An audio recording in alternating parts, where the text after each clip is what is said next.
Bahkan nanti disambut oleh malaikat. Di sini disebutkan jannatu adn, ya yuhallawna fiha min asawir, nanti diberikan perhiasan. Di sini disambut di jannatu adn oleh para malaikat. Jannatu adn yadkhulunaha, mereka akan masuk ke surga Aden.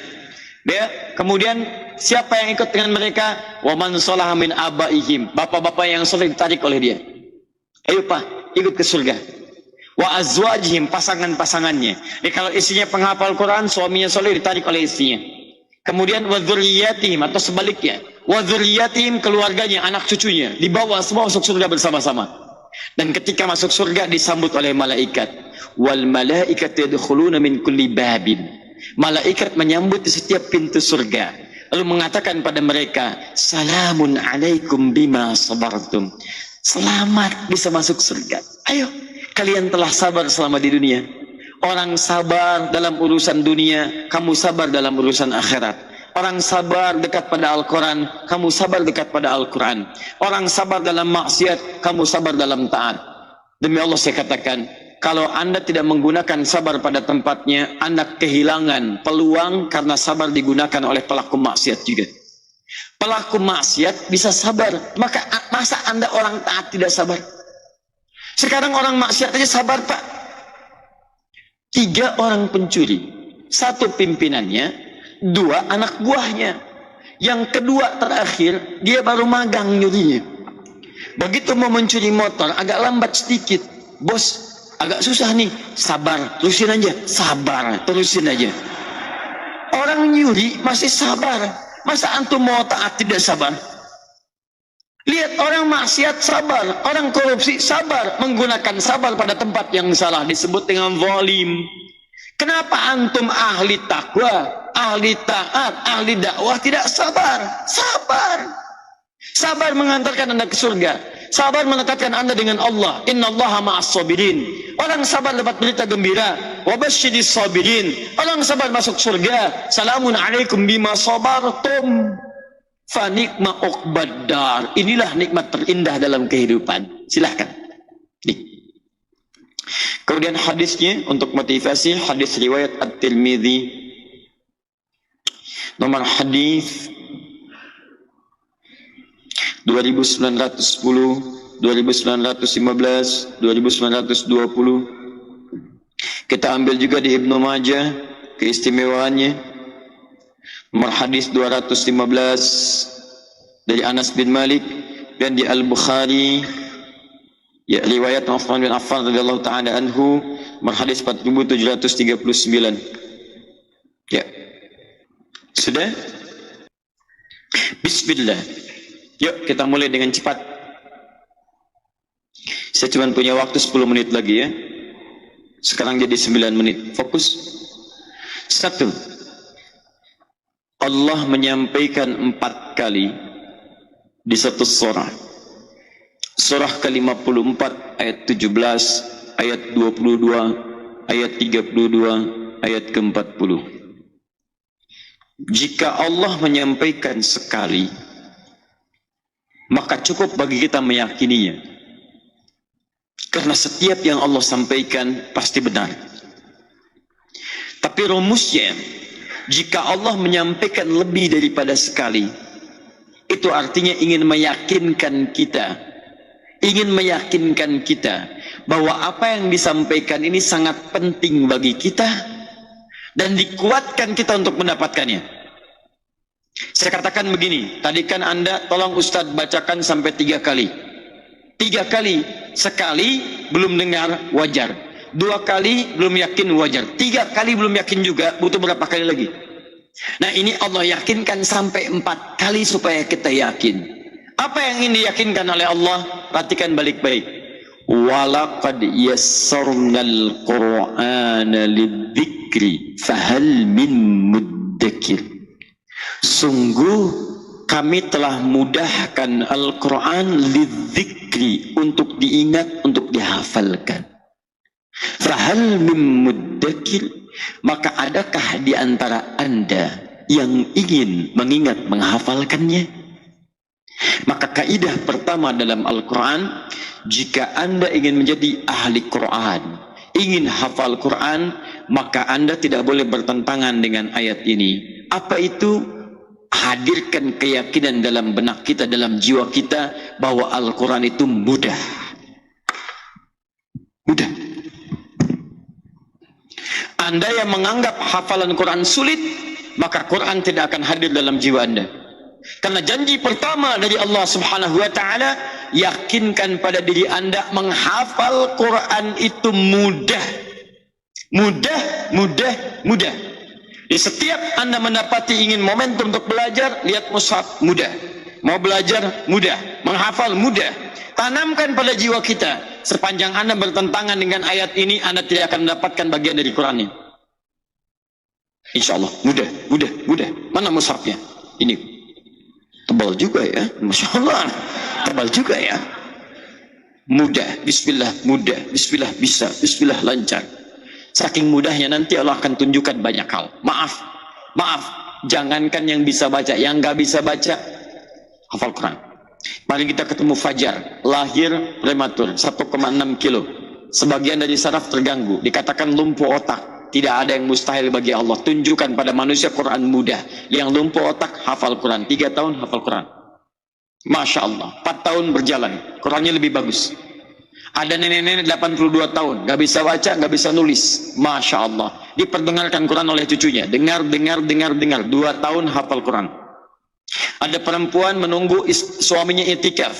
Suami itikaf di masjid, sibuk luar biasa. Begitu itikaf, pulang hafal 3 juz. Istrinya yang nunggu di rumah 10 hari hafal 30 juz. Ada hafal, tidak terbatas. Anda ibu rumah tangga, Anda pekerja, Anda sibuk, tidak menghalangi Anda untuk mendekat pada Al-Quran. Mudah teman-teman. Tapi kalau Anda berpikir sulit, demi Allah saya katakan, lihat kalimat Qurannya, Anda tidak akan mendapatkan kemudahan untuk menghafalkannya. Jadi kalau saya tanyakan, Quran mudah atau sudah? Menghafal Quran mudah atau susah? Kalau mudah, kenapa sampai malam ini belum hafal? Kalau susah, di mana letak kesusahannya? Nah, karena itu ketika Anda menyebut mudah, turunkan kemudahannya itu. Bagaimana Quran bisa menjadi mudah? Karena ada orang mengatakan mudah di lisannya, tapi sampai malam ini belum hafal. Contohnya banyak nih. Kapan Quran jadi mudah? Ini masalahnya. Bukan cuma di lisan. Mudah, kuatkan. Dia ada manhaj dalam Al-Quran. Ada metode. Ketika Anda ingin menanamkan keyakinan, katakan pada diri Anda, ungkapkan, katakan. Mudah, saya bisa. Itu teorinya di Quran.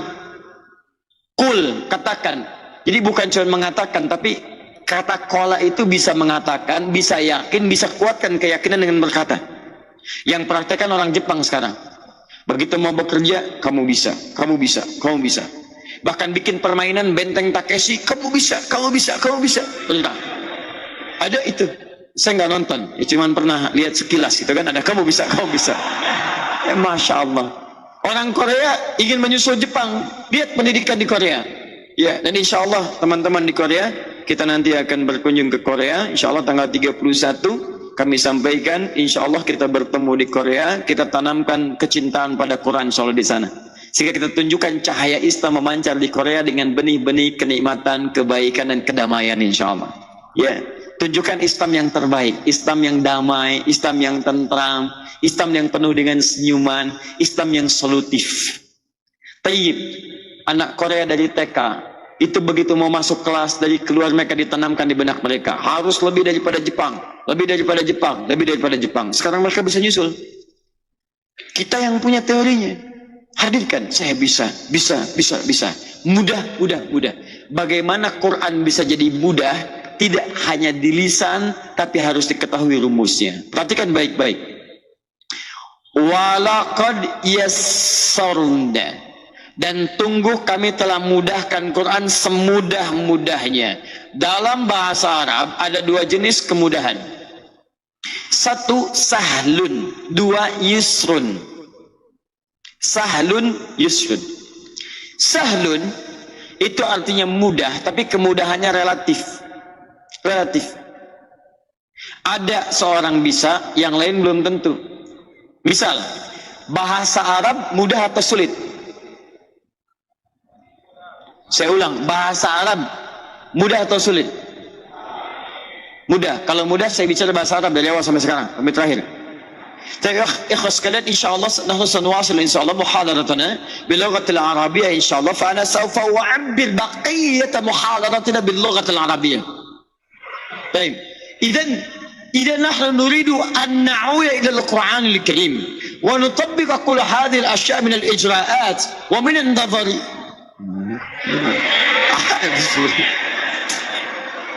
Kan berubah sulit, fahimtum, calantum. Teman-teman sekalian, ayo fokus. Katanya mudah, sekarang jadi susah. Padahal bahasa Arab itu mudah bagi orang Arab. Saya ke Mekah, anak-anak kecil segini bisa bahasa Arab, luar biasa. Saking mudahnya. Saya terakhir ke Mekah berapa waktu kemarin, sebelumnya itu Masya Allah Pak, ada orang stres di pelataran Masjidil Haram menghadap ke sebuah hotel, Anjum namanya, hotel baru itu ya, bintang 4 tapi cukup bagus itu ya, Anjum dekat Marriott. Dia menghadap ke sana, duduk sendirian, nggak ada orang, bisa ceramah Pak, ceramahnya pakai bahasa Arab. Orang stres bisa bahasa Arab, ceramah. Di sini banyak orang sehat nggak bisa bahasa Arab. Kenapa? Lihat rumusnya, karena lugha Arabiyah sahlah lil Arab, bahasa Arab mudah bagi orang Arab. Bagi orang non-Arab belum tentu mudah. Jadi disebut dengan sahlun namanya. Paham? Tapi kalau semua mudah, tidak ada batasan, maka berubah katanya dari sahlun jadi yusrun. Yusrun. Yusrun. Mudah, semua bisa mengerjakan itu. Misal, ngangkat sedotan, mudah atau susah? Mudah. Saking mudahnya, bayi bisa ngangkat sedotan. Masya Allah, bayi bisa ngangkat.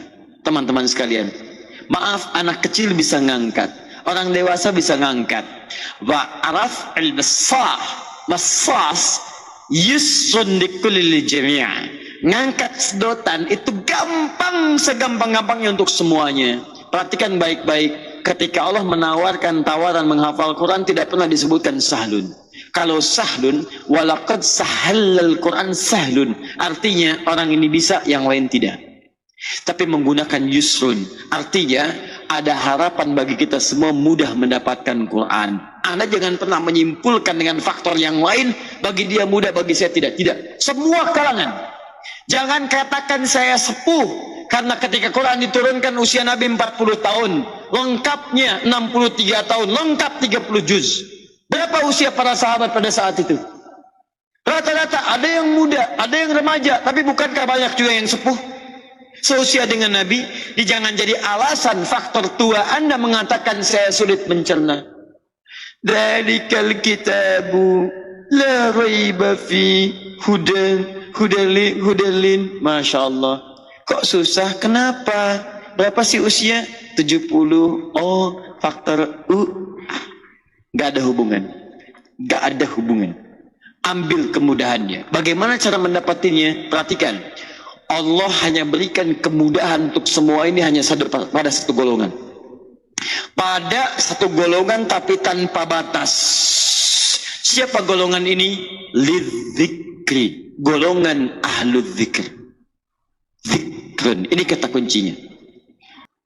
Bukan lil hifzi, tapi lidzikri. Ingat, dalam bahasa Arab sekarang di zaman now, itu menghafal disebutnya hifdzun, hafidha yahfadhu. Orangnya disebut dengan hafidh. Tapi ternyata Allah tidak menjamin kemudahan menghafal Quran bagi hafidh. Tidak. Tidak ada kemudahan di Quran bagi hafidh, tidak. Tapi bagi zikrun, ahli zikri itu yang dimudahkan. Gak percaya silakan, nama Anda Asep, susah menghafal Quran, ganti jadi hafid, sama aja, nggak akan mudah. Kalau dalam diri Anda tidak hadir sifat zikrun, tidak akan mudah menghafalkan Quran. Maka kalau Anda ingin mudah, masuklah ke dalam ranah zikrun ini. Karena Allah hanya menjadikan yusrun sangat mudah untuk zikrun, lidzikri, bagi yang mau menghafal, mengingat. Bagaimana cara mengingatnya? Zikrun. Ini awalnya. Apa itu zikrun? Disingkat dengan zikir.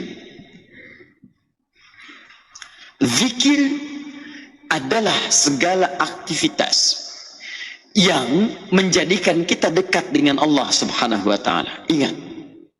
Makanya semua aktivitas yang mengingatkan kita dengan Allah di Quran disebut dengan zikir. Lihat. Maaf, kalimat thayyibah, subhanallah, alhamdulillah, Allahu akbar, zikir. Quran surah keempat ayat 103, paling kanan pertengahan. Bacakan baik-baik. Fa idza qadaytumus salata, maka jika telah tuntas Anda menunaikan salat, fadhkurullah, silahkan berzikir. Astagfirullah, astagfirullah, astagfirullah. Allahumma antas salam, minkas salam, tabarakta ya dzal jalali wal ikram. Hadis riwayat Muslim, hadis 593. Itu zikir. Zikir. Ya, subhanallah, subhanallah, subhanallah, alhamdulillah, alhamdulillah, zikir, zikir, zikir, zikir, ingat dengan Allah. Tayyib, maaf, berdoa itu zikir. Karena setiap Anda berdoa, Anda menyebut nama Allah, lebih dekat dengan Allah. Karena itu ketika Anda diminta berdoa, bahasa Qurannya zikir. Hubungkan dulu kita supaya ingat dengan Allah, baru minta kepada Allah. Quran surah 7 ayat 205. Quran surah Al-A'raf ayat 205. Wadhkur rabbaka fi nafsika tadarruan wa khifatan wa dunal jahri minal qaul. Silahkan berzikir, doa, minta kepada Allah dengan hati yang lembut, dengan kalimat-kalimat yang baik, tundukkan, mohon kepada Allah dengan khusyuk, zikir. Anda menyebut Allah, maaf, dalam salat disebut dengan zikir. Quran surah ke-20 ayat ke-14. Innani anallahu la ilaha illa ana fa'budni. Bagaimana menyembah kepada Allah? Wa aqimis salata li dzikri. Tunaikan salat sebagai zikir kepada saya. Anda menyebut Allah, maaf, jalan nyebut Allah, astagfirullah, ya Allah, astagfirullah, itu zikir. Quran surah kedua Al-Baqarah ayat 152, paling kanan sebelah bawah. Fadhkuruni adzkurkum. Anda duduk di kantor sambil zikir, ingat Allah. Anda jalan, ingat Allah. Makan, ingat Allah, zikir. Quran surah ketiga Ali Imran ayat 191, paling kiri sebelah bawah. Alladzina yadhkuruna Allaha qiyaman wa qu'udan wa 'ala junubihim. Zikir, zikir, zikir. Lihat baik-baik. Kalau Anda ingin dimudahkan menghafal Quran, maka Anda harus mulai dulu meningkatkan zikir Anda kepada Allah. Di menghafal Quran itu kalau ingin mudah akan bersanding dengan ketaatan kepada Allah Subhanahu wa taala. Maka mulai tingkatkan dulu. Pertama, sholat tingkatkan. Tambah. Menambah itu dengan fikihnya, bukan ditambah bilangan yang baku. Berarti besok saya harus tambah. Subuh kemarin 2, besok 3 insya Allah. Tidak, tetap 2. Tambah dengan sunnahnya, malam tahajud. Tahajud. Makanya ketika Anda tahajud, ayat Qurannya turun. Tahajud bersanding dengan hafalan Quran. Quran surah 73 ayat ke-20. Lihat. Faqra'u ma tayassara minal Qur'an. Silahkan saat tahajud baca yang paling mudah dalam Al-Quran. Perhatikan, ketika Anda menambah ibadah zikir kepada Allah lewat salat, di situ Allah jamin kemudahannya. Lihat. Walaqad yassarna pakai yusrun. Saat tahajud, faqra'u ma tayassara masih dari kata yusrun. Artinya kalau Anda tingkatkan amal soleh, tingkatkan tahajud, tingkatkan kedekatan pada Allah, Allah pun tingkatkan kemudahan Quran hadir dalam benak Anda. Dimulai tingkatkan amal soleh dulu, sholat tingkatkan, sunnahnya keluarkan, infak tingkatkan, sedekah tingkatkan, kemudian jaga tubuh kita supaya zikir pada Allah. Mulai hari ini, kalau Anda ingin hafal Quran, mata Anda jangan sembarangan melihat. Jadikan mata hanya yang melihat, ingat dengan Allah Subhanahu wa taala. Ada yang menjauhkan dari Allah, tinggalkan, jangan pandang. Anda ke mall, lihat makanan yang menjauhkan dari Allah, jangan, lewat aja. Lihat pakaian, lihat yang terbaik. Akhwat, cari pakaian-pakaian yang mendekatkan Anda dengan Allah. Sepanjang Anda belum mendekat, susah Anda mendapatkan Quran. Quran itu suci. Dia tidak akan datang pada pikiran yang tidak suci, pada tindakan yang tidak suci. Mustahil, tidak bisa. Tidak bisa. Makanya kalau para akhwat ingin cepat menghafal Quran, ingin dipercepat, ayo perbaiki penampilannya. Dekatkan dengan Allah. Mulai berhijab. Hijab dengan baik. Dekatkan pada Allah. Antum yang ikhwan cari yang baik-baik. Makanan yang halal. Jauhkan dari riba. Jauhkan dari yang tidak baik. Begitu yang baik-baik masuk, yang kotor keluar, zikrun masuk, Quran akan cepat masuk. Karena itulah saya buka rahasia tertinggi di sini. Siapa orang paling taat di hadapan Allah Subhanahu wa taala? Kalau tidak tahu katakan. Nabi Muhammad sallallahu alaihi wasallam. Karena itu disebut dengan Ahmad. Ahmad, puncak ketaatan, bentuk sirah mubalag, superlatif dari kata Hamid. Hamid yang loyal dalam satu jenis ibadah. Tapi kalau loyal dalam segala jenis ibadah, tahajud kerjakan, sedekah kerjakan, tawadu luar biasa, sabar, ibadah luar biasa, maka dirubah kalimatnya di superlatif Ahmad. Disebutkan sekali di Quran di surah ke-61 ayat yang ke-6, paling kiri sebelah atas. Min ba'di ismuhu Ahmad. Nah, lihat baik-baik. Ketika Nabi rajin sholat, rajin tahajud, rajin mendekat, rajin macam-macam, lihat baik-baik ya. Ada rahasia besar di Quran surah ke-75 ayat 16-18. Ketika wahyu turun pertama kali, Nabi ingin cepat menghafalkannya. Biasanya karakter orang yang ingin cepat hafal Quran, dia akan cepat melafadzkannya. Sama dengan orang saat akan ujian kan cepat mengulang-ulang kan? Rumus kaya F1 sama dengan F2, F sama dengan berbanding dengan P, rumus jaraknya sama dengan V dikali T. Kalau mencari V sama dengan S dibagi dengan T, kalau mencari T sama dengan S dibagi dengan V. Oh, diucapkan supaya masuk dalam benaknya. Taib. Nabi juga begitu. Begitu turun ayat, bacakan cepat di lisannya, bacakan cepat. Karena Nabi orang paling takwa, banyak zikirnya pada Allah, banyak kedekatannya, turun langsung ayat. La tuhannik bihi lisanaka lita'jala bi. Muhammad, enggak usah cepat-cepat menggerakkan lisanmu, hanya sekedar ingin cepat menghafalkannya. Inna alaina jam'ahu wa qur'ana. Biarkan kami yang menanamkan Quran dalam jiwamu dan membimbing kamu untuk bacaannya. Fa idza qara'nahu fattabi' qur'ana. Nanti kalau kami sudah bimbing Quran dalam jiwamu, ikuti bacaannya. Kami mudahkan untuk mendapatkan Quran. Rahasianya. Kami pernah keluarkan rahasia ini dengan teman-teman para penghafal Quran. Diterapkan teman-teman jadi konsep menghafal Quran dalam 30 hari. Yang diberikan pertama kali bukan suruh menghafal, tapi diobati kekurangannya yang jauh dari Allah. Lisan yang kurang baik, isolasi dulu. Istighfar. Matanya lihat yang baik-baik dulu. Ketika semua sudah bertobat, beristighfar, mendekat kepada Allah, tahu apa yang terjadi? Ada bahkan yang hafal Quran dalam 27 hari dari nol. Ada yang 10 hari, ada yang 15 hari, ada yang 23 hari, ada yang 30 hari, dan seterusnya.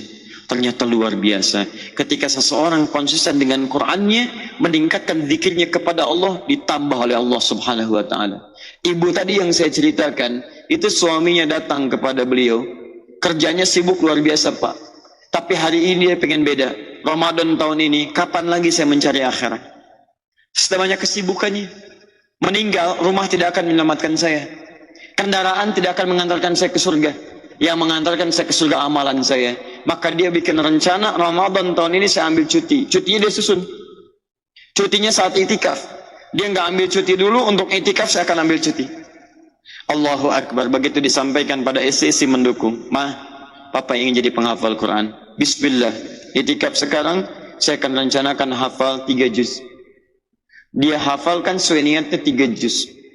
Kemudian dia berangkat. Begitu suaminya pamit pada istrinya, ingin jadi penghafal Quran, menatap istrinya dari kejauhan, muncul rindu dan syahdunya. Ya Allah, jadikan pula saya menjadi pendamping penghafal Quran. Karena rumusnya, kalau orang sudah baik, maka pasangannya akan dijadikan baik. Kalau pasangan tidak ingin menjadi baik, akan dipisahkan oleh Allah Subhanahu wa ta'ala. Seperti Fir'aun dipisahkan dari Asia. Ya, seperti Nabi Nuh dipisahkan dari istrinya, seperti Lut dipisahkan dari istrinya. Tapi jangan ambil cepat kesimpulan. Oh, berarti kalau sudah saya baik, suami nggak mau ikut, saya harus pisah. Oh, tidak. Anda ditugaskan untuk mendorong suami Anda jadi lebih baik. Kalau ibu istri ingin jadi suami soleh, dorong dia. Awas, saya tidak ingin mendengar kalimat ini lagi. Ada seorang akhwat mengaji, kemudian setelah itu merasa baik, suaminya dipaksa jadi baik, tidak sabar dengan proses. Sampai menyimpulkan, lebih baik saya mencari pria sunnah daripada berumah tangga dengan pria bid'ah. 17 tahun dia mendampingi Anda. Ya, ayo ajak dia. Begitu suami menjadi penghafal Quran, ditanamkan oleh Allah di dalam jiwa istrinya keinginan menghafal Quran. Suami berangkat ke masjid i'tikaf, istri merawat rumah tangga di rumah. Anaknya masih kecil-kecil, ada yang diberikan ASI, tapi tidak menghilangkan keinginan untuk zikir kepada Allah. Ditambah, saat masak dia zikir, saat berikan ASI dia baca Quran, dan dia berdoa kepada Allah untuk ditanamkan Quran dalam jiwanya. Allahu Akbar. Tidur dalam keadaan Allah, mushaf di tangannya. Mendekat kepada Allah. Begitu pulang, selesai i'tikaf, suaminya datang dengan wajah bahagia, pancaran luar biasa.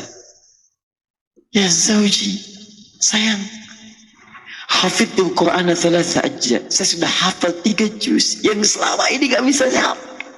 Saya hafal 3 juz. Pancaran bahagia.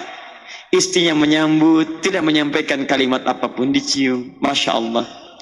Tiba-tiba dalam keadaan demikian sudah tenang, dijaga perasaan suaminya. Setelah menyampaikan itu, alhamdulillah, semoga Allah pancarkan Quran di keluarga kita. Sayang, saya pun sudah hafal Quran. Berapa juz? 30 juz. Masya Allah. Suami 3 juz, istri 30 juz. Dalam berapa hari? 10 hari. Apa yang diisi pertama kali? Bukan hafalan dulu, tapi perbaikan pribadi kita dulu. Maka saya sarankan pada antum pulang ke rumah, lihat yang di rumah. Acara-acara tidak baik, tepikan. Ayo pasang parabola. Hadirkan yang halal-halal. Hidupkan Quran.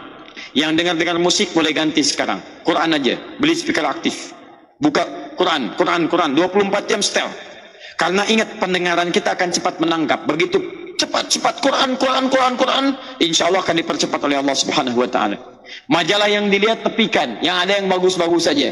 Jadi Anda lihat yang bagus, dengar yang bagus, berjalan pada yang bagus. Di dapur dengar Quran, di kamar dengar Quran, baik kemana-mana dengar Quran. Sepanjang yang baik-baik, maka Quran akan ditanamkan di rumah Anda. Demi Allah saya katakan, Anda silahkan coba, Anda rasakan bedanya, bedakan rasanya, dan pasti akan terasa bedanya. Gak percaya silahkan, mulai dari ini wujudkan. Bismillah.